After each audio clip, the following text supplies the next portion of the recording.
उदारवादी और उग्रवादी। तो उदारवादी में आप लोगों ने देखा कि इन लोगों का विचार हम लोग को जानना है कि उग्रवादी कौन थे, उदारवादी कौन थे। उदारवादी के बारे में हम लोग बताए थे। उदारवादियों में जो है कौन कौन से लोग हैं?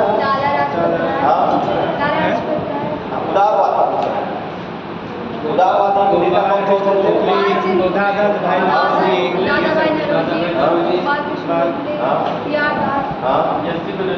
एससी बनर्जी, सुरेंद्रनाथ बनर्जी, भूमेश चंद्र बनर्जी, फिरोज शाह मेहता, ये सब लोग जो है क्या है? उदारवादी नेता।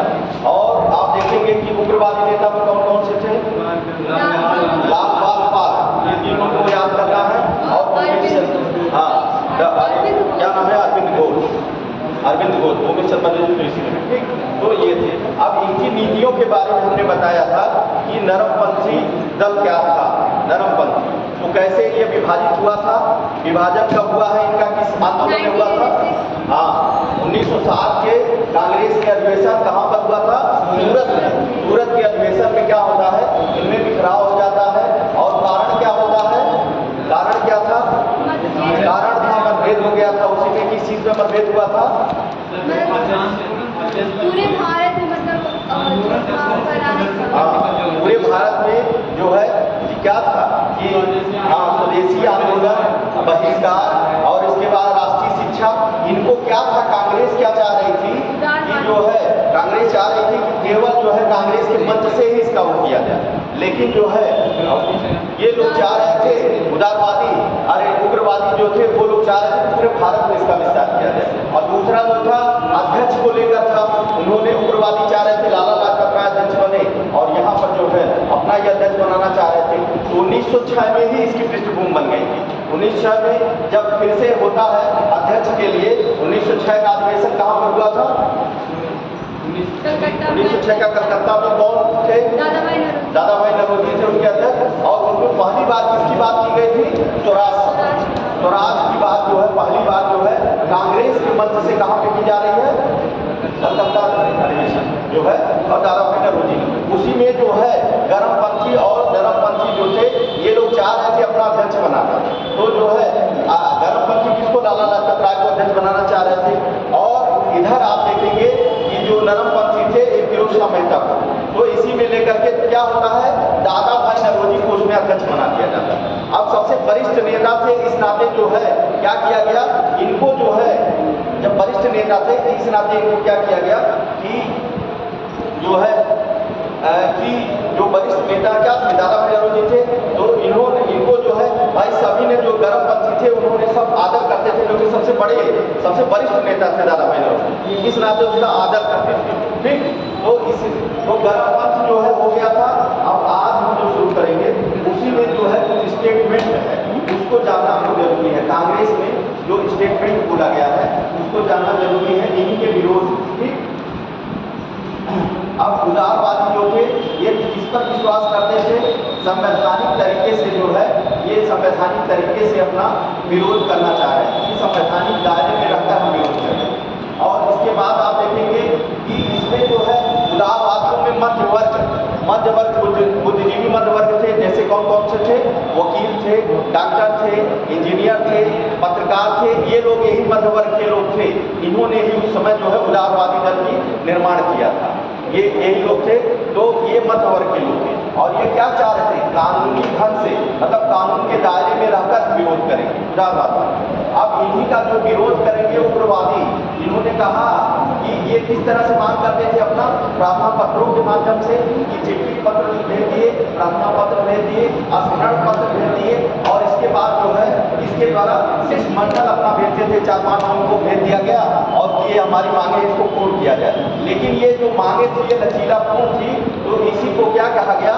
उग्रवादियों ने क्या कहा था कि इसी को जो है राजनैतिक भिक्षावृत्ति कहा कि मतलब ये राजनैतिक भिक्षावृत्ति है एक तरह से और आप जो है राजनैतिक भिक्षावृत्ति कर रहे हैं। ये इस तरह से इसका विरोध किया गया। तो अब इसी को लेकर के जो है कुछ स्टेटमेंट कांग्रेस में आए जो नरमपंथियों का विरोध और प्लस कांग्रेस का विरोध। जब कांग्रेस का विभाजन हो गया तो जब विभाजन हो गया तो एक दूसरे में नरमपंथ और गर्मपंथ में क्या हुए? कटता बढ़ गए।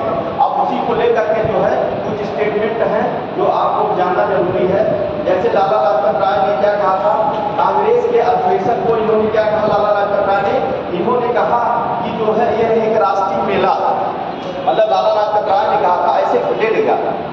कहा था कांग्रेस के अधिवेशन को कि यह राष्ट्रीय मेला है। तो कौन कहा था इसको?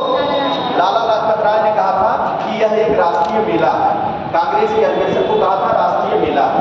ये लाला लाजपत राय का स्टेटमेंट है। इसके बाद जो है उग्रवादी सभी नेताओं ने अपना अपना स्टेटमेंट दिया।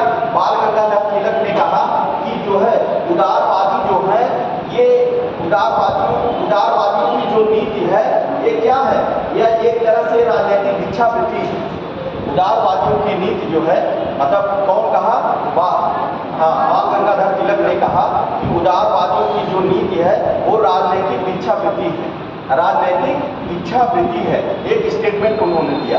दूसरा स्टेटमेंट इन्होंने दिया था बाल गंगाधर तिलक ने कि जो कांग्रेस का अधिवेशन है एक पिकनिक स्पॉट की तरह है। मतलब जिस तरह से पिकनिक मनाया जाता है साल में एक बार, उसी तरह से जो है कांग्रेस का अधिवेशन ये लोग मनाते हैं। तो बाल गंगाधर तिलक ने दूसरा स्टेटमेंट दिया था कि पिकनिक स्पॉट की तरह है कि जिस तरह से भाई साल में एक ही बार कांग्रेस का अधिवेशन होता था और इन्होंने विरोध करके कहा कि पिकनिक स्पॉट है। पहला क्या कहा? पहला कहा कि राजनीतिक जो है क्या है? पहला क्या कहा था बताइए? राजनीतिक भिक्षावृत्ति। मतलब इनकी जो नीतियां हैं, जो उदारवादियों की नीतियां हैं, राजनीतिक भिक्षावृत्ति। और दूसरा स्टेटमेंट कहा कि पिकनिक स्पॉट है। ये जो है कांग्रेस का अधिवेशन एक पिकनिक स्पॉट है कि साल में एक बार होगा और जाके टहल के चले आए। और तीसरा जो स्टेटमेंट इनकी था कि जो है इनकी जो है उदारवादियों की तुलना इन्होंने बरसाती मेढक से, जो आप इस समय बरसात में मेढक देखे होंगे कि एक बार निकलते हैं और डर करके फिर चले जाते हैं। तो तीसरा स्टेटमेंट ये था इनका बाल गंगाधर तिलक का, ये बरसाती मेढक है जो एक बार टर्न करके फिर अपने वापस चले जाते हैं। तो ये इनका 3 स्टेटमेंट था कि इनका उदारवादियों प्लस कांग्रेस के विरोध में, जब कांग्रेस का जो हो जाता है। और लाला लाजपत राय ने क्या कहा था? लाला लाजपत राय का स्टेटमेंट था, उन्होंने कहा था कि जो है जो कांग्रेस का सम्मेलन होता है यह राष्ट्रीय मेला, राष्ट्रीय मेला। ये दोनों लोग का स्टेटमेंट था। अब इसके बाद इसी तरह से देखेंगे बिपिन चंद्र पाल। बिपिन चंद्र पाल ने क्या कहा? इन्होंने क्या कहा कि कांग्रेस जो है एक याचना की संस्था है। मतलब याचना की संस्था। याचना की संस्था क्या? कि मतलब मांग की याचना करती है, एक तरह से याचना करती है, याचना की संस्था। तो यही जो उग्रवादी थे उन्होंने इनका विरोध किया था और उस पर अपना अपना स्टेटमेंट दिया था। उसी में आप देखेंगे कि अरविंद घोष ने क्या कहा? कांग्रेस जो है 6 रोग से पीड़ित है और यह जो है जल्द खत्म हो जाएगी। अरविंद घोष ने कहा था क्या? 6 रोग से पीड़ित है और यह जो है जल्द ही खत्म हो जाएगी। इन लोगों ने मतलब ये स्टेटमेंट पूछे गए हैं क्या? ये इनको अभी नोट करा देंगे। इसके बाद अश्विनी कुमार दत्त ने कहा था कि कांग्रेस का अधिवेशन जो है 3 दिन का तमाशा है। 3 दिन का तमाशा कौन कहा है? अश्विनी कुमार दत्त ने कहा है कि यह 3 दिन का तमाशा है। यह क्या है? 3 दिन का। अश्विनी कुमार दत्त, 3 आ रहा ना, अश्विनी कुमार दत्त। तो ये क्या कहे हैं? 3 दिन का तमाशा कहे। इसके बाद फिर बंकिम चंद्र चटर्जी ने कहा कि कांग्रेस के लोग पदों के भूखे हैं। कांग्रेस के लोग किसके हैं? पदों के भूखे। तो ये स्टेटमेंट इन लोगों का था। अब इसी तरह अंग्रेजों ने भी विरोध किया। जैसे आप देखेंगे शुरू में क्या हुआ था, जब कांग्रेस की स्थापना हुई तो कांग्रेस की स्थापना कौन कर रहा है? एक अंग्रेज ने, भाई भीम जो है एक अंग्रेज ही थे, उन्होंने स्थापित किया। और उस समय जो है गवर्नर जनरल कौन था?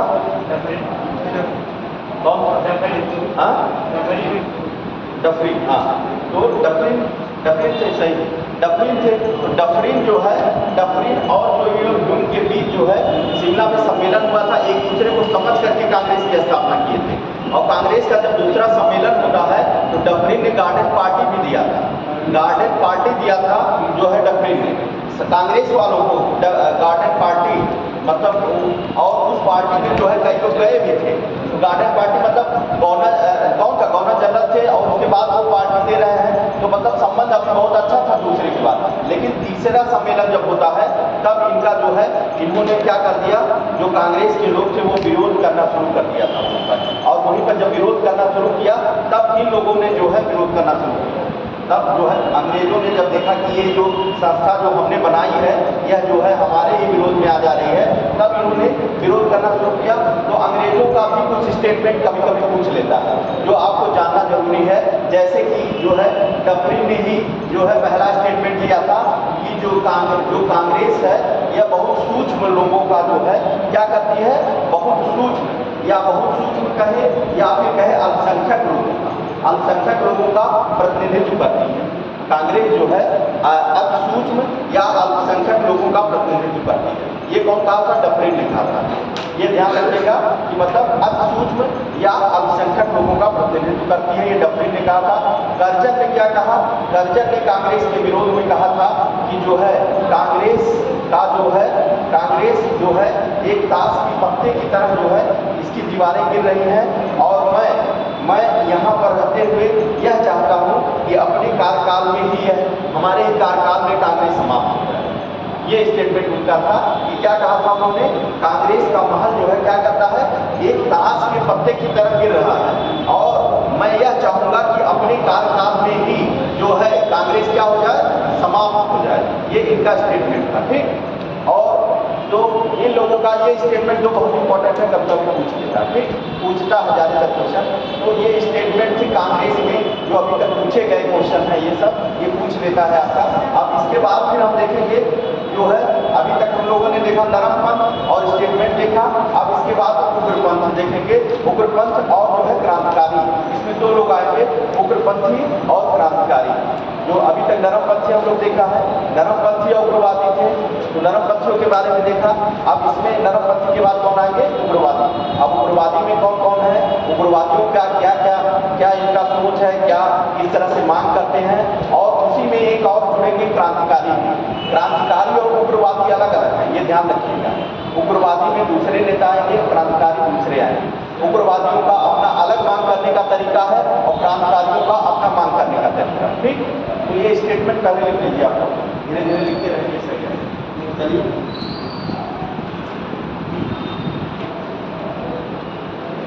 उदारवादियों की मांग और विश्वास की आलोचना। उदारवादियों की मांग की आलोचना लिख लीजिएगा। उदारवादियों की मांग की आलोचना, इसमें लिखिए, सबसे पहले लिखिए लाला लाजपत राय। पहला लिखिए लाला लाजपत राय।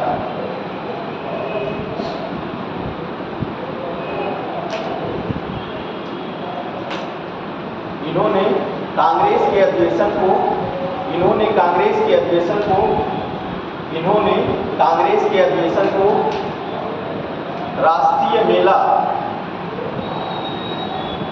राष्ट्रीय मेला कहा है। इन्होंने कांग्रेस के अधिवेशन को राष्ट्रीय मेला कहा है। फिर बाल गंगाधर तिलक के बारे में देखिए। इन्होंने बाल गंगाधर तिलक पर लिखे इन्होंने उदारवादियों की नीतियों को राजनीतिक भिक्षावृत्ति कही। उदारवाद की नीतियों को राजनैतिक भिक्षावृत्ति कही है। उदारवादियों की नीतियों को राजनैतिक भिक्षावृत्ति कही।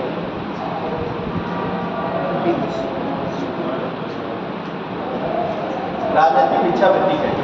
फिर इन्हीं का दूसरा स्टेटमेंट है कि कांग्रेस का अधिवेशन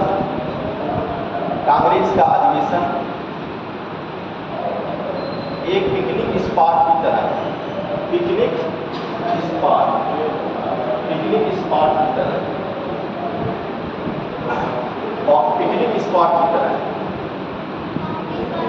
हाँ, एक पिकनिक स्पॉट की तरह है, मतलब कि साल में एक बार होता है और ये लोग क्या पिकनिक मनाने की तरह जाते हैं और वहाँ बात करके चले आते हैं। इनका स्टेटमेंट था। फिर तीसरा स्टेटमेंट लिख लीजिए, इन्हीं का 3 स्टेटमेंट है। तीसरा वाला लिखिए, इन्होंने उदारवादी नेताओं की तुलना बरसाती मेढक से की। उदारवादी नेताओं की तुलना बरसाती मेढक से की।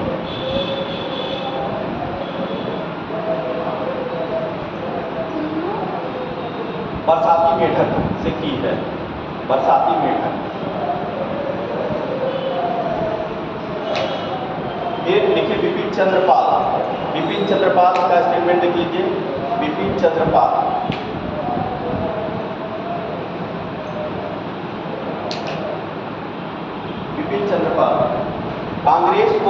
याचना की संस्था कहा।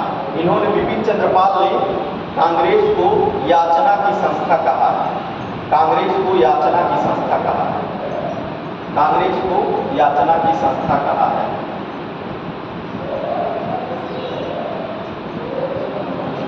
याचना की संस्था कहाँ है? अब देखिए अरविंद घोष। अरविंद घोष अगला स्टेटमेंट जो है अरविंद घोष का है।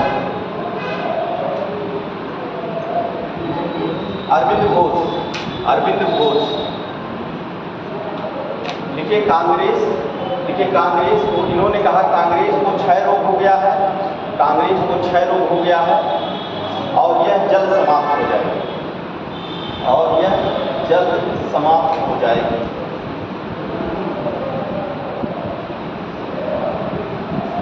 जल्द समाप्त हो जाएगी। यह जल्द समाप्त हो जाएगी। जल्द समाप्त हो जाएगी। अब देखिए अश्वनी कुमार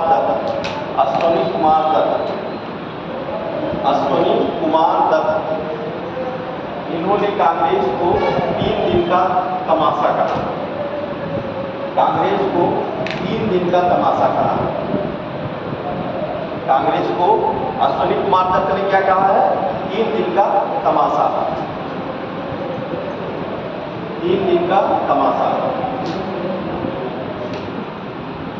3 दिन का तमाशा। फिर बंकिम चंद्र चटर्जी का अगला स्टेटमेंट लिख लीजिए। बंकिम चंद्र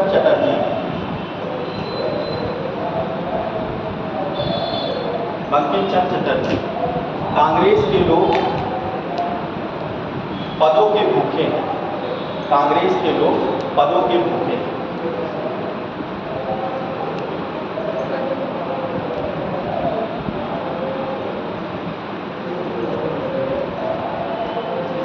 पदों के भूखे हैं। ठीक। अब इसके बाद फिर हम देखेंगे कांग्रेस का उग्रवादी चरण। ये नरमपंथी चरण था। अब इसकी आलोचना हम लोग देखें। अब उग्रवादी चरण देखेंगे। उग्रवादी चरण या इसी में फिर रहेगा क्रांतिकारी।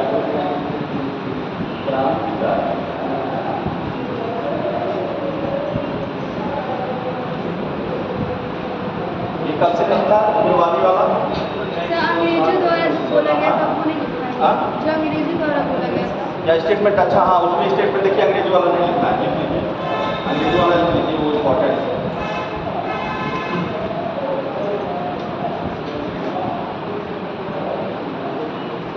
इसमें डफरिन का स्टेटमेंट लिखिए। डफरिन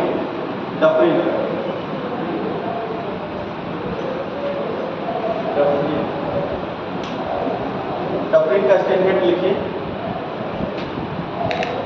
कांग्रेस अल्पसंख्यक लोगों का प्रतिनिधित्व करती है। कांग्रेस अल्पसंख्यक लोगों का प्रतिनिधित्व करती है। अल्पसंख्यक लोगों का प्रतिनिधित्व करती है। या कभी सूक्ष्म लोगों का भी दे दिया तो समझिएगा इन्हीं का है।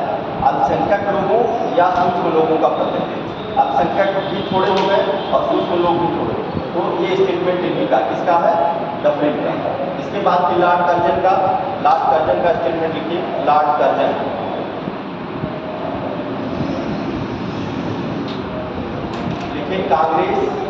कांग्रेस का महल, इनका कर्जन का स्टेटमेंट है। कांग्रेस का महल ताश के पत्तों की तरह, कांग्रेस का महल ताश के पत्तों की तरह गिर रहा है। ताश के पत्तों की तरह गिर रहा है। ताश के पत्तों की तरह गिर रहा है। मेरी अंतिम यह इच्छा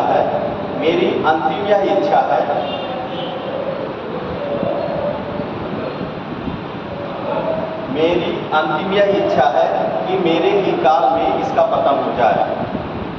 मेरे ही काल में इसका पतन हो जाए। मेरे ही काल में इसका पतन हो जाए।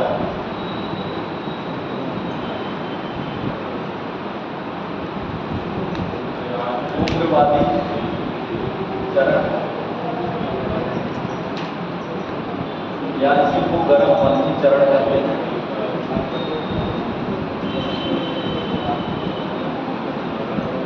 ये कब से कब तक है?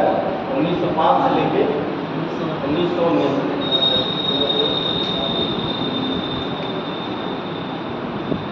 इसमें देखिए, इसमें क्या होता है कि जब हम लोग उदारवादी पढ़े, तो उदारवादी या नरमपंथी जो थे, उन्हीं के जो है उनका जो विचार था और उनके द्वारा जो किए गए उनसे जो है जो हमारे भारत में युवा लोग थे, उसमें क्या हुआ, वो जो है उद्वेलित हो गए उनके विचारों को, मतलब उनके मांगने का तरीका। और वो कारण क्या था भाई, इतना दिन जैसे लाला लाजपत राय ने एक स्टेटमेंट दिया था कि हम 20 वर्षों से हम जो है मांगे कर रहे हैं और उस मांग के बदले में हमको रोटी के बजाय पत्थर मिल रहा है। लाला लाजपत राय का ये स्टेटमेंट है।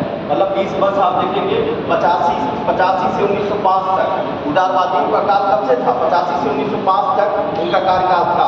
लेकिन वो भाई कुछ जगह सही भी थे, कुछ जगह गलत थे। लेकिन अब ये भाई ये क्या है, उग्रवादी हैं, तो ये अपने तरह से बात करेंगे ना। तो ये इन्होंने कहा कि जो है जो हमारा जो विचार है, ये जो है जो बात करने उनका मांगने का तरीका, याचना का और पत्र दे करके और ये मतलब भेज करके चारों का संगठित करके उनको भेजना, तो ये सब चीज़ें जो है हमारे समझ में नहीं आई। मतलब इस तरह से, और अंग्रेज मान भी नहीं रहे थे इनकी बातों को। मतलब 20 वर्षों में कोई ऐसा मांग नहीं हुआ जैसे कि, और अभी देखेंगे, अभी चीज़ों को बताया जाएगा। तो इसमें आप देखेंगे कि युवाओं ने जब विरोध किया तो यहाँ पे 2 दल निकल के सामने आया।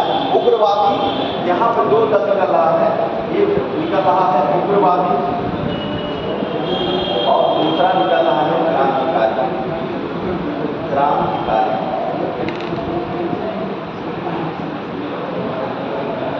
क्रांतिकारी। उग्रवादी और क्रांतिकारी 2 लोग, ये अलग अलग चीजें हैं। उग्रवादी अलग है, क्रांतिकारी अलग है। अब उग्रवादियों की मांग करने की जो प्रक्रिया थी वो अलग थी, और जो मतलब तरीका जो मांगने का था, जो कार्य करने का था वो अलग था, क्रांतिकारियों का अलग था। उग्रवादियों ने क्या किया, इन्होंने क्या किया कि ये संवैधानिक तरीके से, मतलब संवैधानिक तरीके जैसे वो लोग करते थे इसी तरह से ये भी किए। लेकिन जैसे कि आप जैसे ये है ना, जैसे उग्रवाद है, इसके बाद में क्रांतिकारी है और उदारवादी,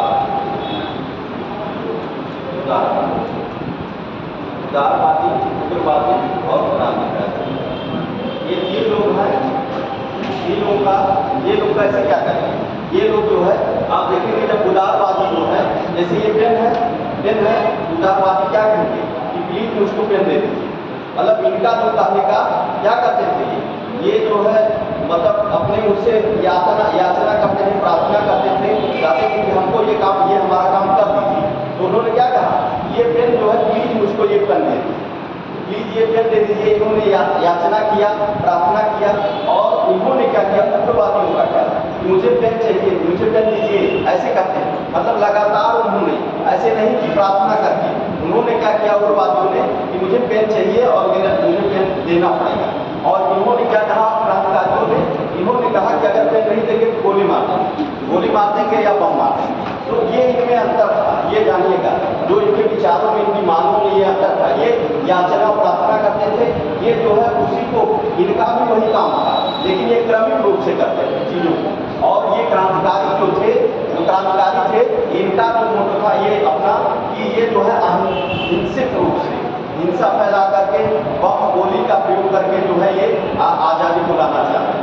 तो इनका समझ के तीनों का वो जो पहले जो है उदारवादी क्या थे भाई, इनका मांगने का तरीका क्या था, प्रार्थना करते थे, याचना करते थे, इसके बाद शिष्टमंडल भेजते थे कि 4 लोगों का शिष्टमंडल भेजे और गया वहाँ पे बातचीत किया। तो इन्होंने क्या कहा उग्रवादियों कि इस तरह से काम नहीं चलेगा। लाला लाजपत राय का इसी में एक स्टेटमेंट है कि मतलब जो हम लोग आप लोगों को बताया कि मतलब कि 20 वर्षों तक जो उन्होंने याचना और वो की, और उसके बदले में क्या मिला था, रोटी के बदले हमको पत्थर मिला था 20 वर्षों तक।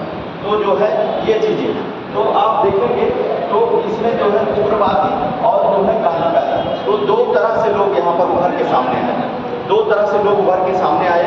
अब इनके मांगने का तरीका अलग है, उनके मांगने का तरीका अलग है। अब इन्होंने क्या किया जो है उग्रवादियों में, अच्छा उग्रवादी नेता कौन कौन से हैं, उग्रवादी में नेता आप देखेंगे लाल बाल पाल, लाला लाजपत राय, बाल गंगाधर तिलक और बिपिन चंद्र पाल और अरविंद घोष, ये 4 नेता ठीक। तो इसमें जो है इनका जो अलग से वो था, बहिष्कार आंदोलन को आधार बनाया था इन्होंने, उग्रवादियों ने बहिष्कार को आंदोलन का आधार बनाया, आंदोलन को आधार बनाया। इसको बनाया बहिष्कार, इन्होंने जो है उग्रवादियों ने क्या किया, बहिष्कार, जो बहिष्कार की बात की जाती है तो इन्होंने बहिष्कार को क्या किया, आंदोलन का इन्होंने आधार बनाया था। और शांतिपूर्ण सक्रिय राजनीति, क्या शांतिपूर्ण सक्रिय राजनीति, शांतिपूर्ण सक्रिय राजनीति, सक्रिय राजनीति। देखिए इनका कार्य करने का तरीका यही था कि जो उग्रवादी जो थे ये बहिष्कार को आंदोलन का आधार अपना बनाए थे और शांतिपूर्ण सक्रिय रूप से राजनीति। अब देखिए शांतिपूर्ण रूप से जो है उदारवादी भी काम कर रहे थे, लेकिन इनका क्या था, सक्रिय रूप से, इनके में यही अंतर था कि सक्रिय रूप से राजनीति करना, मतलब सक्रिय। जैसे पेन को क्या किया, उन्होंने कहा मुझे प्लीज पेन दीजिए, लेकिन उग्रवादियों ने क्या कहा कि मुझे पेन चाहिए, पेन दीजिए मुझे। सक्रिय मतलब बार बार वो कहते रहे, लगे रहे, तो सक्रिय रूप से ये एक बार कह दिए, पत्र भेज दिए और शांत हो गए। ये जो है शांति तरीके से जो है, शांति दोनों काम था, लेकिन शांतिपूर्ण सक्रिय तरीके से जो है उग्रवादियों ने काम किया था और वो केवल शांति तरीके से काम करते। समझ में आ रही चीजें ना, ये अंतर एकदम क्लियर होना चाहिए जो है इसमें उदारवादी, उग्रवादी और क्रांतिकारी। ठीक। अब इसके बाद ये बहिष्कार आंदोलन को इन्होंने बहिष्कार, किसी चीज का बहिष्कार, जैसे कि अभी बंगाल विभाजन होगा उसमें आप देखेंगे कि जो भी चीजें हैं अभी जो है अंग्रेजों की वस्तुओं का बहिष्कार किया जाएगा। अभी बंगाल का विभाजन जो आगे हम पढ़ाएंगे, तो बंगाल का विभाजन जब होगा तो अंग्रेजी वस्तुओं का बहिष्कार होगा, तो ये बहिष्कार की रणनीति ये लोग अपनाए थे। जैसे कपड़े को जला देना, उनके जहाँ सामान बिकते थे वहाँ बैठ के धरना देते थे लोग, तो बहिष्कार की नीति उन्होंने अपनाई थी। और प्लस जो है शांतिपूर्ण सक्रिय राजनीति, मतलब शांत रह के और शांतिपूर्ण सक्रिय, मतलब पेन को हमको चाहिए तो पेन को बार बार मांगना, एक बार नहीं। जैसे उन्होंने क्या कहा, उदारवादियों ने कहा प्लीज मुझे पेन दीजिए, एक बार कह के साथ, लेकिन उन्होंने कहा पेन चाहिए मुझे, पेन दीजिए, मतलब सक्रिय रूप से लगे रहे। और इन्होंने क्या कहा, उन्होंने कहा कि नहीं हम गोली मार देंगे, बम मार देंगे अगर नहीं देंगे। तो ये तीनों का अलग अलग तरीका था, तीनों का अलग अलग तरीका था, अलग अलग रूप था। अब देखिए क्रांतिकारी जो थे इनका क्या था, इन्होंने जो है आज़ादी पाने का तरीका क्या बताया, इन्होंने क्या कहा, बम और बंदूक जो है ये तरीका है, जो है बम और बंदूक आज़ादी पाने का रास्ता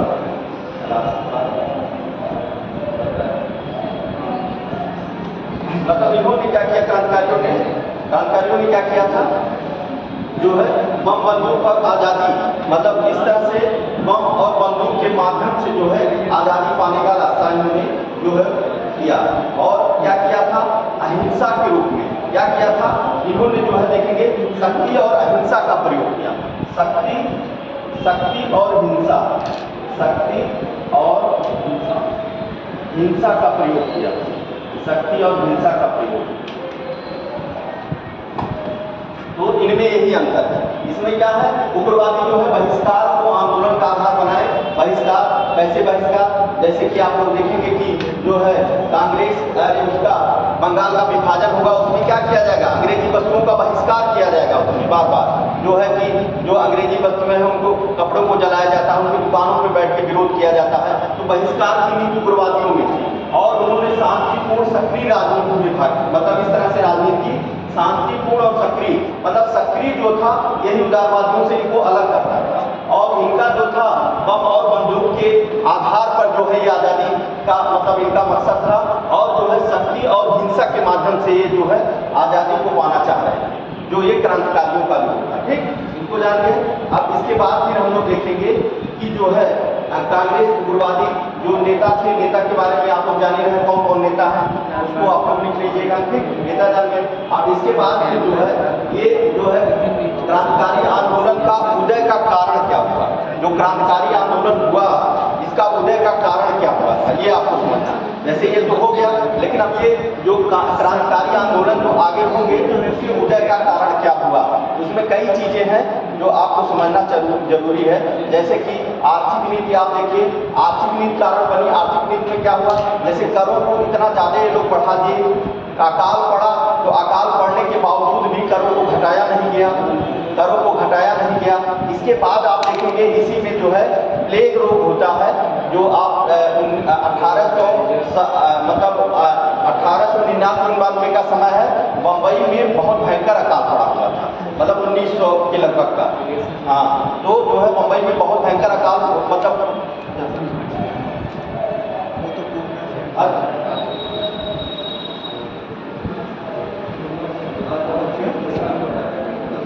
वहाँ पे जो क्या हुआ था, प्लेग रोग पहला, अकाल नहीं था, प्लेग रोग था। तो प्लेग, हाँ, पूना में जो महाराष्ट्र की पूना में प्लेग रोग जो फैला हुआ था, अकाल नहीं था, प्लेग रोग। तो प्लेग रोग के कारण क्या हुआ था, वहाँ पे लाखों लोगों की मृत्यु हो गई। अब लाखों लोगों की मृत्यु जब हो जाती है, तब वहाँ पर अंग्रेजों ने क्या किया, उसके लिए कोई काम नहीं किया, मतलब कि प्लेग रोग को रोका जाए कि नहीं। अब उसमें प्लेग जो अधिकारी थे, रेड और एरेस्ट, ये लोग जाते हैं जांच के लिए, और जांच के लिए जाते हैं तो इन लोगों का था भाई कि जो चीज़ें हैं बताना चाहिए। तो वो लोग क्या करते हैं, जो मतलब वहाँ पे भारतीय महिलाएं और वो थी, उनके साथ जो है बहनें जो थी, उनके साथ जो है गलत कार्य किया। और इस पे जो है क्या करेंगे, जब ये सब करेंगे तो उग्रवाद क्रांतिकारी होगा।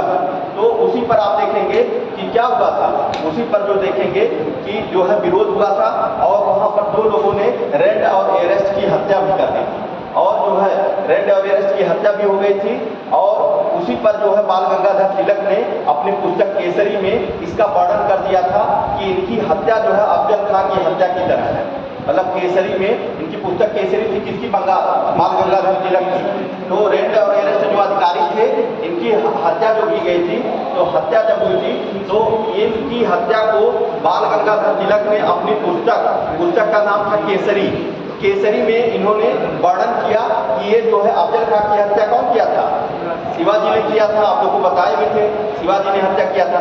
उन्होंने कहा जिस तरह से शिवाजी ने अफजल खां की हत्या किया था, उसी तरह से आज जो है इनकी हत्या हुई। कौन किया था हत्या इसमें, तो इसमें जो है 2 लोग थे, चापेकर बंधु थे। चापेकर बंधु कौन कौन थे, दामोदर चापेकर और बालकृष्ण चापेकर। इन्होंने जो है जब इनको देखा कि ये कर रहे हैं, तो उसी का बदला लेने के लिए जो है चापेकर बंधुओं ने इनकी हत्या कर दी, और इनको जो है फांसी दे दिया गया। और इसके बाद इसी के विरोध में जो है बाल गंगाधर तिलक ने केसरी में अपने पुस्तक में लिखा था कि जो है ये जो हत्या है, जो चापेकर बंधुओं ने जो हत्या की है, वो जो है क्या हुआ, वो जो है अफजल खां की हत्या के बराबर है, मतलब उसमें लिखा था। तो उसी में जो है बाल गंगाधर तिलक को 18 महीने की जेल भी हो जाती है, 18 महीने की जेल हो जाती है, केसरी में केवल पत्र में इतना लिखने के कारण। समझ गए चीजें। तो जो है तो ये भी एक कारण था भाई, क्रांतिकारी फैलने का कारण यही सब था ना, कि आप लोग अधिकारी में जांच करने जा रहे हैं, आप गलत कार्य करेंगे तो उसका दुष्प्रभाव होगा। तो उस पर क्या हुआ कि उन्होंने जो है चापेकर बंधुओं ने उनकी हत्या कर दी। अब हत्या कर दिया, इनको फांसी हो गया। अब उसी चीज को जो है बाल गंगाधर तिलक ने अपने पुस्तक जो है केसरी में उसको लिखा था कि जो है इनकी हत्या जो है इसके अफजल खां के समान, मतलब अफजल खां के जिस तरह शिवाजी ने अफजल खां को मारा था, उसी तरह से जो है जो दोनों भाइयों ने इनकी हत्या की है, इसकी रेड और एरेस्ट की हत्या की है। ठीक, तो ये सब जो है उग्रवाद को फैलाने का एक तरह से जो ये कारण बना था, क्रांतिकारी आंदोलन का एक रास्ता बन रहा था धीरे धीरे। तो अब उस समय जो था, देखिए चीज़ें समय की मांग हुई धीरे धीरे, और जिस तरह से समय की मांग हुई उसी तरह से आदमी जो है वो कार्य करना शुरू कर दिया। तो इस तरह से धीरे धीरे जो है इसमें वो शुरू हुआ उग्रवाद। और देखेंगे कि क्या हुआ कि जब भाई चापेकर बंधुओं को फांसी दिया गया, तिलक को जेल हो गया, इसमें उदारवादी कहीं बोले नहीं। तो ये भी था कि भाई उदारवादियों को बोलना चाहिए था ना।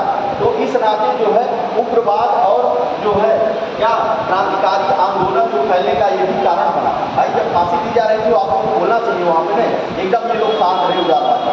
और उस समय भाई उस समय उन लोगों का भाई वो था, दबदबा था, कांग्रेस में वही सब लोग थे, ये लोग हटा दिए गए थे। तो इस नाते जो है अब इसी के समय में आप देखेंगे कि क्या होता है कि बड़े देश जो हैं, जैसे 1905 में आप देखेंगे, 1905 में क्या किया, जापान ने रूस पर जीत प्राप्त कर ली। मतलब जापान ने रूस पर जो है जीत प्राप्त कर ली 1905 में। तो अब ये छोटा सा देश जापान है और इतने बड़े देश को आज़ादी प्राप्त कर ली, तो एक तरह से अपने भी मन में, यहाँ के युवाओं के मन में आया कि छोटा देश है जापान, और जो है उसने क्या किया था, रूस पर जो है विजय प्राप्त कर ली। तो इसी को लेकर के, इसी तरह इथोपिया जो अफ्रीका में एक देश इथोपिया है, उसने इटली पर विजय प्राप्त कर ली। तो ये सब चीज़ों को देख करके भारतीयों के मन में भी हुआ कि हम लोग तो इतने बड़े हैं, इतनी संख्या में हैं, तो क्यों नहीं हम लोग यहाँ से अंग्रेजों को भगा सकते। तो ये भी एक कारण बना था जो आगे चल करके जो है उग्रवाद या फिर इसको क्रांतिकारी कारण में ये भी शामिल है। जैसे छोटे छोटे देश हैं, छोटे छोटे देश बड़े बड़े देशों को हरा दिया। तो यहाँ पे लगा 1905 में जापान को जो है, जापान ने किसको, रूस को हरा दिया था, और इधर इथोपिया ने इटली को हरा दिया। तो ऐसे छोटे छोटे देशों ने जब हराना शुरू किया, तब भारतीयों के जो यहाँ के युवा थे उनको भी लगा कि नहीं, यहाँ पर भी जो है हम तो इतने बड़े देश हैं, इतनी जनसंख्या है, तो क्यों नहीं हम लोग कर सकते। ये क्रांतिकारी आंदोलन और एक तरह से उग्रवाद जो क्रांतिकारी आंदोलन जो बढ़ा, इसका ये कारण था। ठीक, तो ये सब चीज़ें हैं जो कारण बनी थी। आर्थिक कारण था, ये जो विदेश में जो जीते हुई उसका वो कारण था, और भी जो है जैसे कि इन लोगों का जो पश्चिमीकरण, जो उदारवादियों का पश्चिमीकरण हो गया था, उससे भी ये लोग रोक सकते हैं, क्योंकि जो है उन्हीं के बातों को वो ज़्यादा मानते थे, उन्हीं को जो अंग्रेजों पर जो है ये मित्र मानते थे। उदारवादी क्या थे, वो मित्र अपना मानते थे, और उनकी न्यायप्रियता में इनका विश्वास था। उदारवादियों का अंग्रेजों की न्यायप्रियता में विश्वास था, और जो है तो इसी को लेकर के भी ये लोग उग्र थे कि क्यों उनके उसमें विश्वास कर रहे हैं। भाई उनकी भी गलती नहीं थी, लेकिन अब ये अपने तरीके से ये कर रहे हैं, और उनका अपना था भाई कि अभी शुरू में कांग्रेस की स्थापना हुई है, और वो अपना शुरू करते शुरू में ही, तो क्या होगा भाई, जैसे आप लोग देखा कि जो है किसान आंदोलन आप लोगों ने देखा, इसके बाद फिर जो है छोटे छोटे और आंदोलन, सबको क्या किया गया, अंग्रेजों ने दबा दिया। अंग्रेजों इसी तरह कांग्रेस को भी दबा देते, लेकिन सबका सब जगह आवश्यकता थी ना उसमें भाई, नहीं तो अब देखिए जो ह्यूम अगर उसको बीच में नहीं आए होंगे तो कांग्रेस कितना दिन चल पाती, नहीं चल पाती ना। लेकिन उसमें क्या था, उसमें ह्यूम को किस तरह से प्रयोग किया गया था, क्या सिद्धांत बताए थे, हाँ दलित चालक के सिद्धांत के रूप में उनको प्रयोग किया गया। दलित चालक के सिद्धांत के रूप में उनको प्रयोग किया गया। जैसे दलित चालक का सिद्धांत होता है कि बिजली जब गिरती है राड पर, तो राड जो है रोक लेता है, जमीन में भेज देता है। उसी तरह से अगर कोई भी कार्य होता था तो ये ह्यूम जो है अपने उसी राड की तरह अपने ऊपर उनको वो रोक लेते थे, और उसका प्रभाव कांग्रेस पर नहीं पड़ता था। वो दलित चालक का सिद्धांत है। ठीक, तो इस तरह से जो है तो चीज़ों को लिख लीजिए अब जो है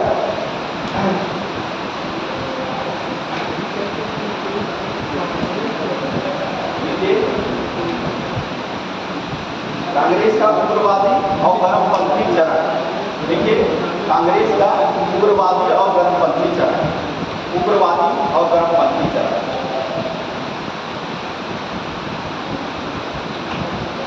उग्रवादी और गर्मपंथी चरण। देखिए उदारवाद की नीतियों से, उदारवाद की नीतियों से और उसके परिणाम से, उदारवाद की नीतियों और उसके परिणाम से, उदारवाद की नीतियों और उसके परिणाम से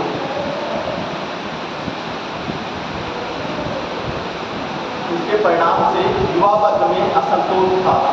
युवा वर्ग में असंतोष था। युवा वर्ग में असंतोष था।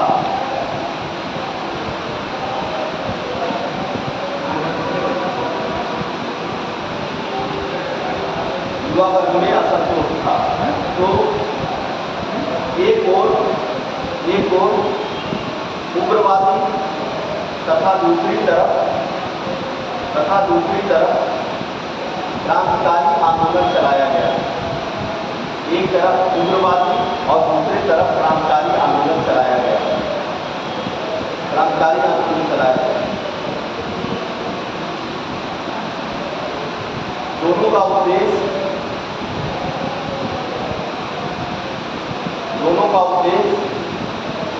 का उद्देश्य ब्रिटिश राज से मुक्ति, दोनों का उद्देश्य ब्रिटिश राज से मुक्ति, ब्रिटिश राज से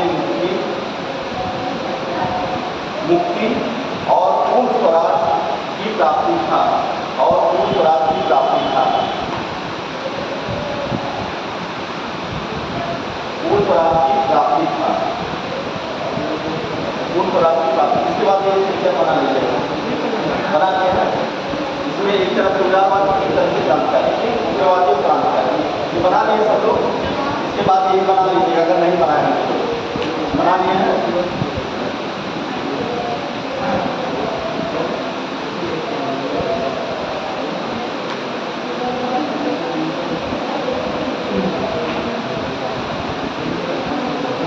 चलिए अब चलते हैं जो है इसका, अब बंगाल जो है, बंगाल का विभाजन, अगला जो चैप्टर रहेगा हम लोग का बंगाल का विभाजन।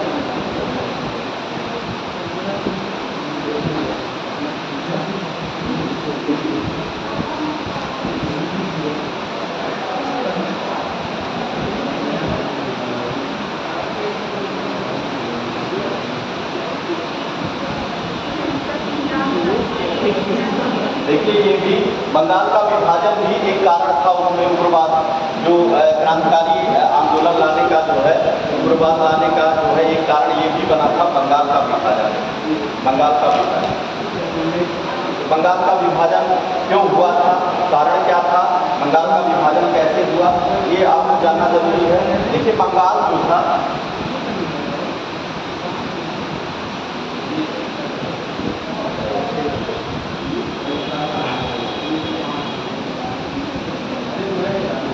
बंगाल जो है, जब बंगाल जब बटा नहीं था तो जो है क्या था, पूरा उसमें क्या क्या था, उसमें आप देखेंगे ये पश्चिमी, ये जो है पश्चिमी बंगाल है, और ये था पूरा पूर्वी बंगाल इधर, तो उसमें जो है सम्मिलित रूप में था। तो यहाँ पर देखेंगे पश्चिमी बंगाल और पूर्वी बंगाल। पश्चिमी बंगाल इसमें क्या था, इसमें पूरा पश्चिमी बंगाल आपका बिहार, उड़ीसा, इसके बाद में उड़ीसा था, बिहार था, झारखंड, ये सब, और इधर बांग्लादेश जो है, और इसके बाद असम, ये सब मिला करके एक जो है ये क्या था, ये बंगाल। और बंगाल उस समय सबसे बड़ा राष्ट्रवादी क्षेत्र था, मतलब राष्ट्रवाद की भावना यहाँ बहुत थी। मतलब आप देख रहे हैं कि चीज़ें जो है जहाँ भी पढ़ रहे हैं बंगाल जो हो रहा है, बंगाल में राष्ट्रवाद बहुत हुआ। अब बंगाल को अंग्रेजों ने क्या चाह रहे थे, ये चाह रहे थे किसी तरह से बंगाल को तोड़ा जाए। अगर बंगाल को हम लोग तोड़ देंगे तो क्या होगा, बंगाल को तोड़ देंगे तो ये दो भागों में बट जाएगा और जो है की शक्ति कम हो जाएगी। राष्ट्रवाद को तोड़ने के लिए इन्होंने क्या किया, बंगाल का विभाजन। और बंगाल का विभाजन करने का उनका तरीका जो था, अब देखिए हर चीज से जब खत्म हो गए तब क्या हुआ, अब भाइयों में जो है तोड़ना शुरू कर दिए। अब उनका मेन वो था, जो पश्चिमी बंगाल था ये हिंदू का क्षेत्र था, मतलब ज़्यादा संख्या हिंदुओं की थी, और पूर्वी बंगाल में मुस्लिम संख्या ज़्यादा थी। तो अब इनके दिमाग में यही था किसी तरह से हम जो है अब हिंदू और मुस्लिम भाइयों में पहले बांट दिया जाए। अगर बांट दिया जाएगा तो सांप्रदायिक तरीके से हम लोग जो है यहाँ पर जो है अपना कामयाब हो जाएंगे। तो यहाँ पश्चिम में क्या है, हिंदू ज़्यादा थे, और यहाँ पूर्व में क्या थे, मतलब मुस्लिम ज़्यादा थे। तो इनको बांटने का तरीका एक तरह से सांप्रदायिक, मतलब इनकी जो है एक नीति, अब धीरे धीरे एक नीतियाँ लाते हैं। देखिए कैसे किस तरह से अभी तक जो है पूरा किया, लेकिन कुछ हो नहीं पाया है। तो फिर क्या किए, आपकी भाइयों पहले बांट दिया जाए, हिंदू मुस्लिम में बांट दिया जाए। इसके बाद फिर क्या करेंगे कि एक संगठन भी बना देंगे, मुस्लिम लीग को स्थापित कर देंगे, वहाँ खड़ा कर देंगे, और वहाँ क्या करेंगे, मुस्लिम लीग को स्थापित कर देंगे, और इसके बाद वहाँ कांग्रेस के पैदल खड़ा कर देंगे दोनों को, मुस्लिम लीग को प्लस कांग्रेस, अब एक दूसरे का विरोध करेंगे। तो चीज़ें उन लोगों का था कि एक दूसरे से लड़ाना, ठीक। तो इसी में जो है एक वो रहते हैं सचिव, भारत के राज्य सचिव थे, रिजले नाम था उनका। तो उन्होंने जो है बंगाल, उन्होंने कहा संयुक्त बंगाल एक शक्ति है।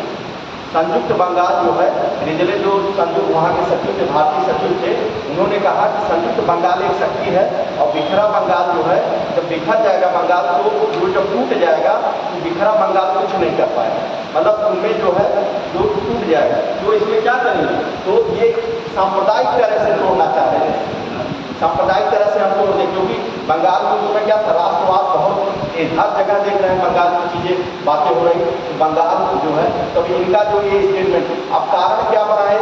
कारण इन्होंने ये बनाया था दो तरफ, जो प्रशासनिक कारण जो मेन था इनका, और कारण तो दूसरा था, लेकिन जो है इन्होंने कहा यहाँ 8 करोड़ संख्या है और प्रशासनिक रूप से क्या करेंगे, प्रशासनिक रूप से हम इनको संभाल नहीं पा रहे हैं, बंगाल में 8 करोड़ जनसंख्या है, इस नाते हम बंगाल का विभाजन कर रहे हैं, इस नाते हम बंगाल का विभाजन कर रहे हैं। लेकिन कारण क्या था? कारण ये था, मेन वो था कारण कि जो है जो हमारा जो कांग्रेस जो बढ़ रहा था उसकी शक्ति को कम करना, राष्ट्रवाद जो फैल रहा था उसकी राष्ट्रवाद की शक्ति को तोड़ देना, इनका मेन मकसद था कि राष्ट्रवाद की शक्ति को तोड़ दिया जाए, कांग्रेस की शक्ति तो बढ़ रही है उसको तोड़ दिया जाए, और जो है हिंदू और मुस्लिम में लड़ा करके जो है देश को जो है 2 भागों में बांटा जाए, इनका ये फोटो था। और जो है तरीका क्या बताए कि प्रशासनिक आधार, बताए कि प्रशासनिक आधार जो है 8 करोड़ यहाँ जनसंख्या है, 8 करोड़ जनसंख्या के कारण क्या कर रहे हैं, बंगाल का विभाजन कर रहे हैं। 8 करोड़ जनसंख्या है और प्रशासनिक रूप से उसको हम संभाल नहीं पा रहे हैं, इस नाते हम उनका विभाजन कर रहे हैं। ठीक, अब इसी में देखेंगे कि जो है अब इसको जो है हम देखेंगे कि ये जो क्या क्या हुआ था, तो इसमें जो है आप डेट देख लीजिए, 19 जुलाई 1905 को, 19 जुलाई 1905 को डेट ज़्यादा इंपॉर्टेंट है, इसका डेट जो है पूछ लेता है सीधे सीधे कि कब कैसे क्या हुआ। तो बंगाल के विभाजन की रूपरेखा जो तैयार की गई थी, ये 19 जुलाई को तैयार की गई थी, बंगाल विभाजन की रूपरेखा, बंगाल विभाजन की रूपरेखा। 20 जुलाई को क्या किया गया था? 20 जुलाई को आप लोग देखेंगे कि इसमें जो है 20 जुलाई को बंगाल विभाजन का निर्णय कर लिया गया, बंगाल विभाजन का निर्णय, बंगाल विभाजन का निर्णय। और फिर 7 अगस्त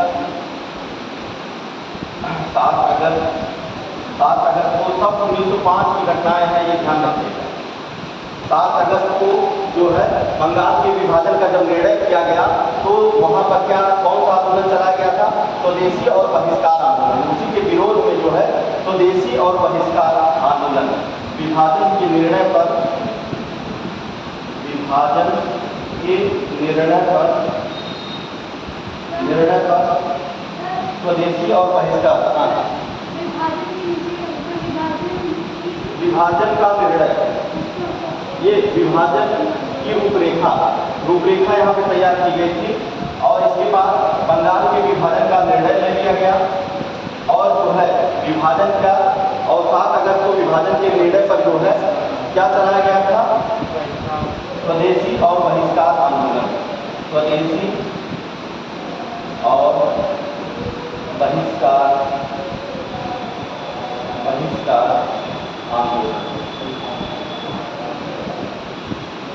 स्वदेशी और बहिष्कार आंदोलन। अब इसके बाद फिर आप देखेंगे कि जो है 16 अक्टूबर को क्या किया गया? बंगाल विभाजन को प्रभावी बना दिया गया। 16 अक्टूबर को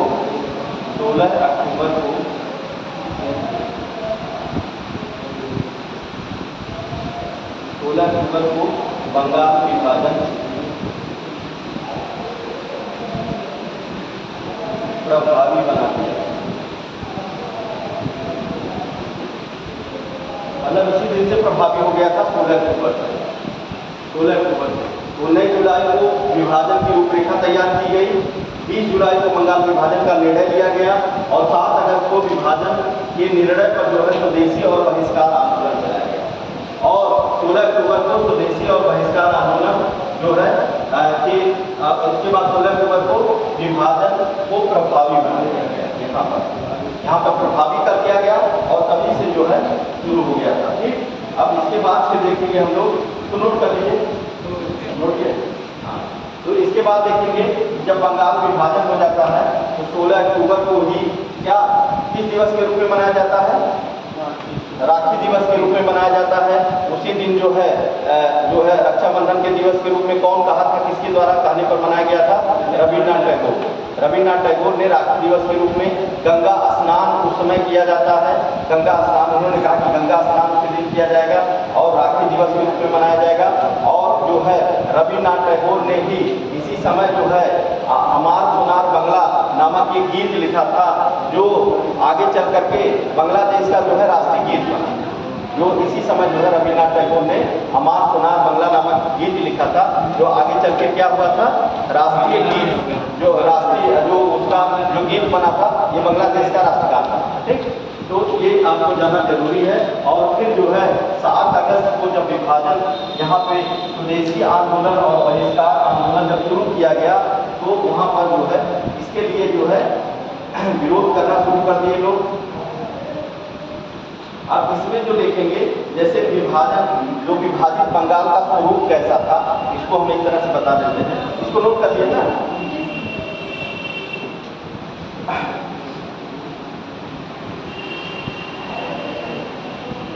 देखिए ऐसे था, इधर ये जो था ये पश्चिमी बंगाल था और ये था पूर्वी बंगाल।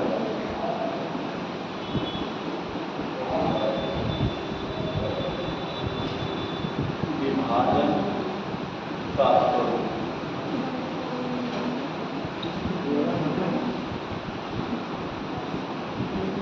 बंगाल विभाजन का, ये क्या था? ये पश्चिमी बंगाल था, ये पूर्वी बंगाल था। इसका मुख्यालय कहाँ था? इसका मुख्यालय जो था, पश्चिमी बंगाल का मुख्यालय कहाँ है? कलकत्ता। और इसका मुख्यालय, पूर्वी बंगाल का मुख्यालय था ढाका।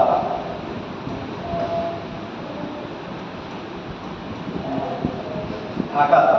और यहाँ पे इसमें देखेंगे, यहाँ पे कौन कौन से क्षेत्र थे?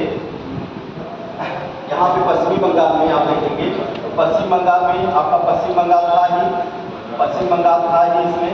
इसके बाद फिर बिहार था, उड़ीसा था, झारखंड था, उड़ीसा था। ये सब जो क्षेत्र थे, ये जो है पश्चिमी क्षेत्र थे। जो पश्चिम बंगाल, इसका मुख्यालय कहाँ था? कलकत्ता।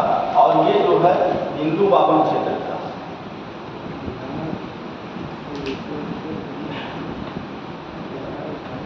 हिंदू बाहुल क्षेत्र।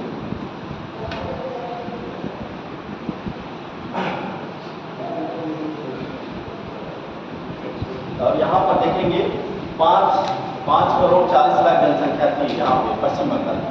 और जो है आप देखेंगे कि 4 करोड़ 50 लाख जो हिंदू के थे और 90 लाख जो है मुस्लिम जनसंख्या थी। और पूरब में आप देखेंगे तो वहाँ पे मुस्लिम जनसंख्या देखते हैं और यहाँ पे ये मुस्लिम पॉपुलेशन।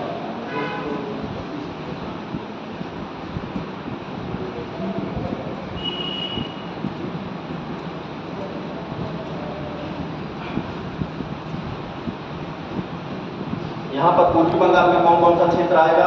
पूर्वी बंगाल में आप देखेंगे ढाका है, पूर्वी बंगाल में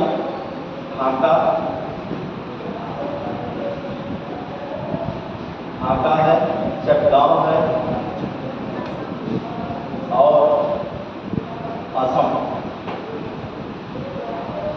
क्षेत्र। पूर्वी बंगाल में ढाका है, चटगांव है, असम है। ये पूर्वी बंगाल का क्षेत्र है। और पश्चिम बंगाल में आप देखेंगे, पश्चिम बंगाल, बिहार, झारखंड, उड़ीसा, ये पूरा जो है आपका एक तरह से एक बंगाल था जब उस समय था। लेकिन जो है अब यही जो है ये पूर्वी बंगाल जो है यही बांग्लादेश के नाम से अब जाना जाता है। असम को छोड़ दीजिए, असम चटगांव तो निकल गया है। लेकिन और जो है पहले तो ये पाकिस्तान के रूप में टूटा था। जैसे पहले तो पाकिस्तान पूर्वी पाकिस्तान था, जान रहे हैं आप। इसको जब भारत पाकिस्तान को बांटा गया था तो इसमें जो है आप इसको जो है पाकिस्तान के रूप में, लेकिन फिर जो है 71 में आप देखेंगे इसको फिर से जो है जो अभी लड़ाई चली, मुजीबुर रहमान जो थे, जो शेख वो प्रधानमंत्री थी, उनके पिताजी थे, उन्होंने जो है आंदोलन करके इसको बांग्लादेश के रूप में, उसमें भारत ने भी सपोर्ट दिया था। और जो है बांग्लादेश अब आज जो है उसी को लेकर के देखिए कितना बड़ा आंदोलन चल रहा है। ठीक, तो ये पाकिस्तान का पहले क्षेत्र था, फिर बांग्लादेश बना, और इस समय बांग्लादेश में ये वाला क्षेत्र है। इसमें जो है असम और चकगांव को छोड़ करके ये जो है पूर्वी बंगाल जो है ये जो है पूरा बांग्लादेश है। ठीक, ये जो है ये बटा हुआ था। तो इनका जो मेन मकसद था यही था, हिंदू मुस्लिम जो है भाई भाइयों को तोड़ना और तोड़ करके अपनी राजनीति।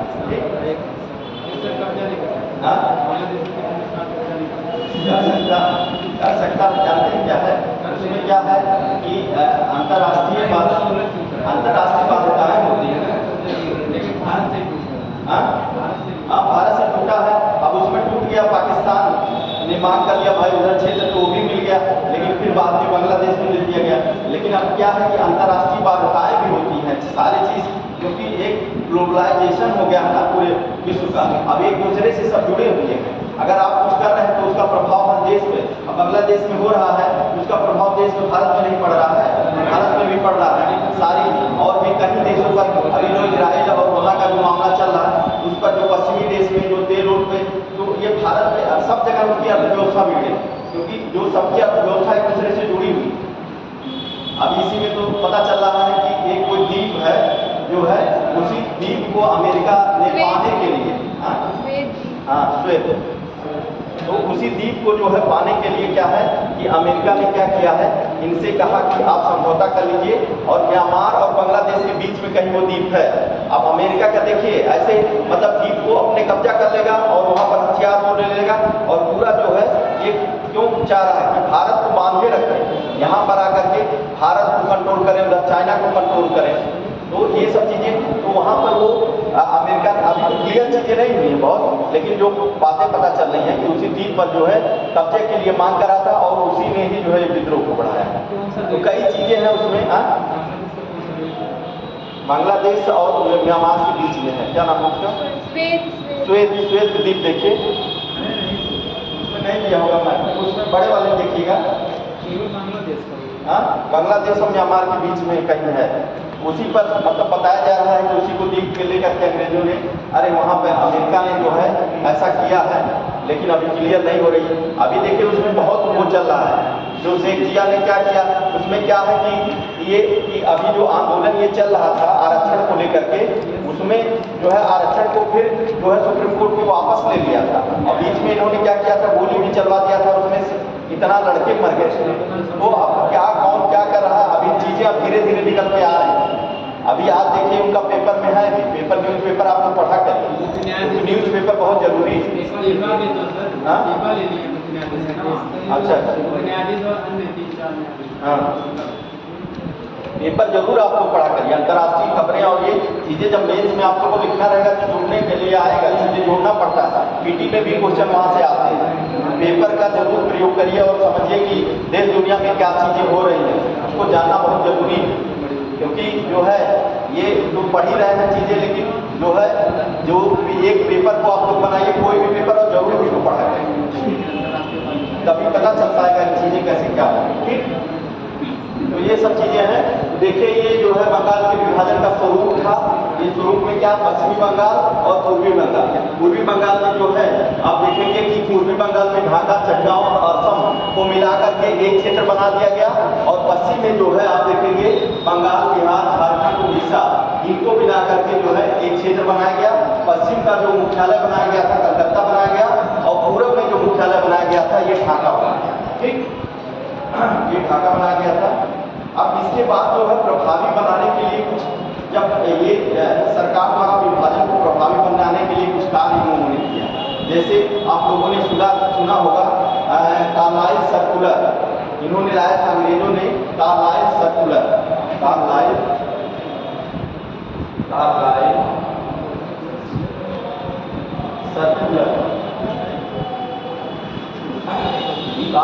सर्कुलर, जो जब विभाजन कर दिया, विभाजन को प्रभावी बनाने के लिए इन्होंने क्या किया, इन्होंने जो है कुछ चीज़ें लाई, जैसे कार्लाइल सर्कुलर। अब क्या था कार्लाइल सर्कुलर?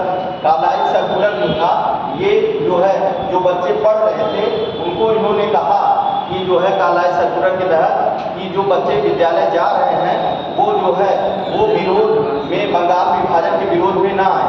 अगर वो बंगाल के विभाजन के विरोध में आएंगे तो जो है जिस विद्यालय में पढ़ रहे हैं उसकी जो है इसमें जो वो दिया जाता है उसको रद्द कर दिया जाएगा, जो भी चीज़ें हैं, और जो है इनका जो इनको स्कूल से निकाल दिया जाएगा जो बच्चे थे। तो यही कार्रवाई सर्कुलर था। जो बालक क्या है, जो बालक जो पढ़ रहे हैं विद्यालय में, अब जैसे क्या था, ये जो आंदोलन है इसमें सभी लोगों की सहभागिता थी। जो आंदोलन जो ये बंगाल विभाजन जो किया गया और स्वदेशी आंदोलन और बहिष्कार जब शुरू किया गया तो उसमें एक लोगों का नहीं, यहाँ पर पहली बार जो है संगठित रूप से महिलाओं ने भी भाग लिया था। संगठित रूप से महिलाओं ने भाग लिया और महिलाओं ने जो है जैसे कि जो विदेश से चूड़ियाँ आती थी उसको पहनना बंद कर दिया, और जो चीज़ें थी विदेशी उसका बहिष्कार कर दिया गया। और यहाँ पर ऐसे देखिए महिलाओं का भाग्य था इसमें। फिर जो है जो बच्चे थे, जो छात्र पढ़ रहे थे, उन्होंने विरोध करना शुरू किया। उन्हीं के लिए सर्कुलर, ये जो गाइडलाइन सर्कुलर लाया गया था कि मतलब जो भी बच्चे स्कूल में पढ़ रहे हैं वो विरोध करेंगे, संस्था को खत्म बंद कर दिया जाएगा अगर उसके बच्चे पकड़े गए, और बच्चों को भी स्कूल से निकाल दिया जाएगा। तो ये गाइडलाइन सर्कुलर था। और इसके बाद फिर जो है ये जो धोबी जो थे, धोबी जाति, उन्होंने अंग्रेजों का जो कपड़ा धोते थे वो भी बंद कर दिया। मतलब हर स्तर से ये चला, एक स्तर पे नहीं था। जैसे अभी पूछ लेता है कि इसमें पहली बार महिलाओं ने जो है, तो यहाँ पर जो है आप देखेंगे बंगाल के विभाजन में महिलाओं ने सक्रिय रूप से भाग लिया।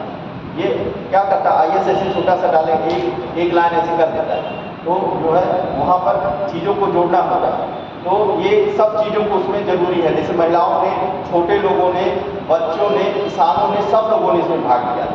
अब जो है जो स्वदेशी आंदोलन चलाया गया, इसमें क्या था कि स्वदेशी वस्तुओं को अपनाया जाए और विदेशी वस्तुओं का क्या किया जाए, बहिष्कार किया जाए। स्वदेशी वस्तुओं में जैसे कि इन्होंने क्या किया कि अपने इस तरह से चलाया गया कि जो खादी वस्त्र थे उनके कपड़ों का प्रयोग किया जाए। इसके बाद फिर जो है जैसे फैक्ट्री, भारतीय फैक्ट्री को खोला जाए जिससे अपने सामानों का प्रयोग किया जाए ज़्यादा से ज़्यादा। जैसे माचिस की फैक्ट्री, हैंडलूम कपड़े की फैक्ट्री, तो कई चीज़ों का उस समय विकास होता है इसी में। तो जो है अपने सामानों का प्रयोग किया जाए। और फिर जो बाहर से इंग्लैंड से जो कपड़े आए थे उनको जला दिया गया और बहिष्कार में। और जो है दुकान जो बेचती थी, दुकानें जो कपड़ा जो विदेशी कपड़ों की और सब चीज़ें, वहाँ पर बैठ के धरना दिया गया कि यहाँ बेचने नहीं हम देंगे। तो इस तरह से जो है इसका बहिष्कार किया गया जो है, तो स्वदेशी बहिष्कार यही था। और इसके बाद फिर आप लोग देखेंगे कि जो है अब इसमें जो है 16 दिसंबर 1905 को जब विभाजन को प्रभावी बना दिया गया था, तो उसमें शोक दिवस और राखी रक्षाबंधन दिवस, ये पूछा है कि रक्षाबंधन दिवस कब मनाया जाता है, कब मनाया गया था। तो उसी दिन मनाया गया था। गंगा स्नान और काली पूजा, ये 4 चीज़ें वहाँ पर हुई। गंगा स्नान, काली पूजा। पहले लिख लीजिए, चलिए लिखा दे रहे हैं। बंगाल विभाजन का कारण, हेडिंग डाल दीजिए, बंगाल विभाजन का कारण। बंगाल विभाजन का कारण,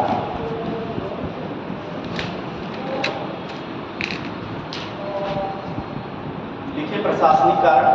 प्रशासनिक कारण, प्रशासनिक कारण,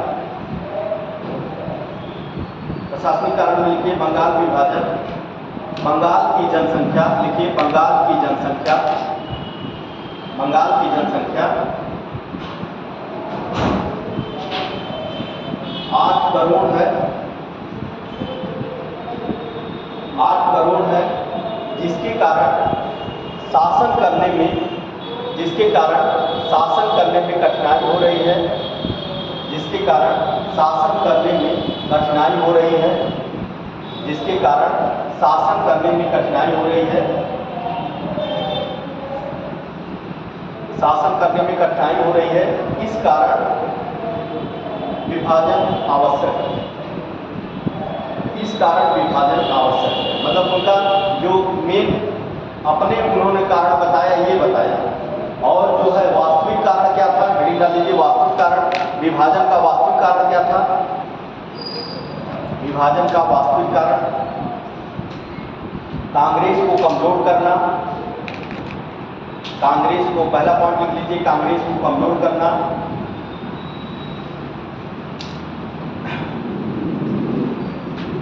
राष्ट्रवाद को कमजोर करना, भारतीय राष्ट्रवाद को कमजोर करना, भारतीय राष्ट्रवाद को कमजोर करना।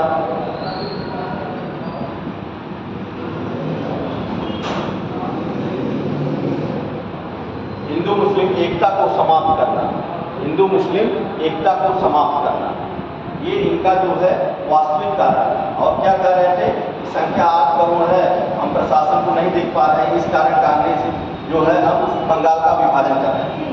हिंदू मुस्लिम एकता, हिंदू मुस्लिम एकता को समाप्त करना, हिंदू मुस्लिम एकता को समाप्त करना।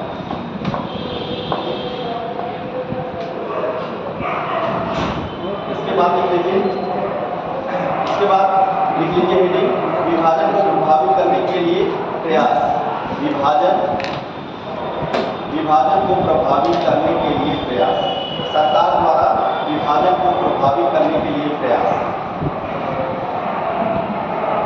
प्रभावित करने के लिए प्रयास। पहला लिख लीजिए कार्रवाई सर्कुलर, कार्रवाई सर्कुलर, कार्रवाई सर्कुलर क्या ये कौन सा बंगाल विभाजन 1905, ये पूरी घटना 1905 में चल जाए। कार्रवाई सर्कुलर, कार्रवाई सर्कुलर क्या था लिख लीजिए, जो विद्यार्थी इस आंदोलन में, जो विद्यार्थी इस आंदोलन में शामिल होगा, जो विद्यार्थी इस आंदोलन में शामिल होंगे, जो विद्यार्थी इस आंदोलन में शामिल होंगे, उसकी एवं उस विद्यालय की, उसकी और उस विद्यालय की मान्यता समाप्त कर दी जाएगी, मान्यता समाप्त कर दी जाएगी, मान्यता समाप्त कर दी जाएगी। आगे डाल लीजिए बंगाल विभाजन का विरोध, बंगाल के विभाजन का विरोध,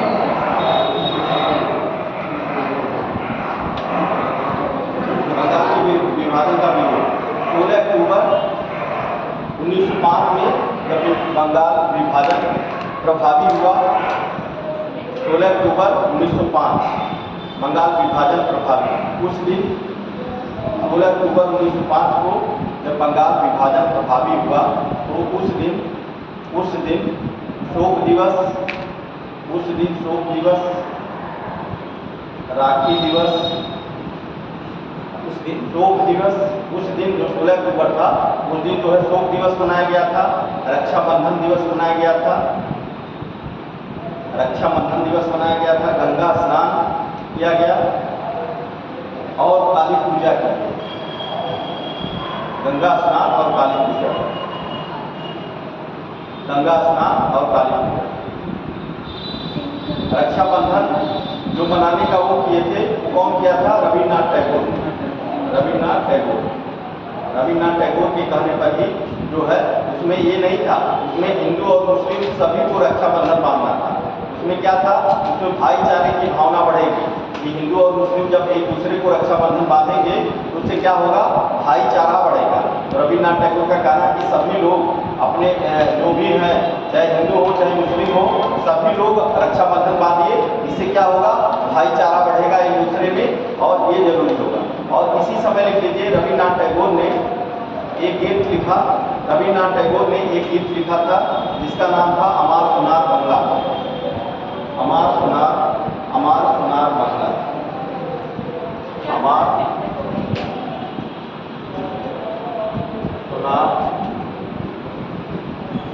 बांग्ला,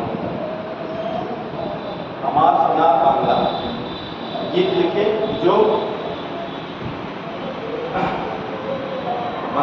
जो बांग्लादेश का राष्ट्रीय गान, आगे चलकर यही गीत बांग्लादेश का राष्ट्रीय गान है, आगे चलकर यही गीत बांग्लादेश का क्या हुआ था? राष्ट्रीय गान है।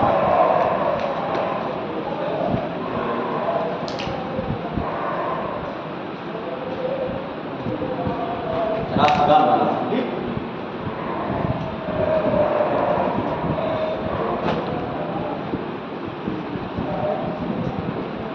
और हेडिंग डाल लीजिए स्वदेशी और बहिष्कार आंदोलन, स्वदेशी और बहिष्कार आंदोलन दिखाते हैं जैसा कि गलत है? चलिए ठीक है।